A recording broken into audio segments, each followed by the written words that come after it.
इबरत news सां गॾु मां अदनान शेख। मां हिन वक़्तु क्वींस रोड जे उन स्टॉप ते मौजूदु आहियां जंहिं स्टॉप ते जान मोहम्मद उमर ऑफिस खां घर वञी रहिया हुआ। हिन स्टॉप ते उन्हनि खे शहीद कयो वियो। अंधाधुन फायरिंग करे उनखे शहीद कयो। 3 गोलियूं उन जे जिस्म में लॻियूं। हिननि अतराफ़ में मां ॿुधाईंदो हलां मुख़्तलिफ़ CCTV कैमरा बि लॻल आहिनि। उन्हनि जी जेकी फुटेज आहे उहा पुलिस वटि मौजूदु आहे। उन खां अलावा बि हिन 36 कलाक हिन वाक़े खे गुज़री चुकिया आहिनि। हिन महिल ताणी का गिरफ़्तारी लाइ अमल में न अची चुकिया।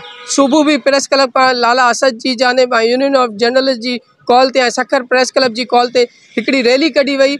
उन जो मैसेज इहो ई हुयो त हिकिड़ी जान मोहम्मद जा जेके क़ातिल आहिनि उन्हनि खे गिरफ़्तार फौरी तौर ते कयो वञे। हिकिड़ी GIT तश्कील ॾिनी वञे जंहिंमें हसास इदारनि जा नुमाइंदा बि हुजनि ऐं उन्हनि में सहाफ़ी बि हुजनि। उन GIT में त को फ़ाइदो थिए जान मोहम्मद उमर जा जेके क़ातिल आहिनि उन्हनि खे फौरी तौर ते जीअं गिरफ़्तार कयो वञे।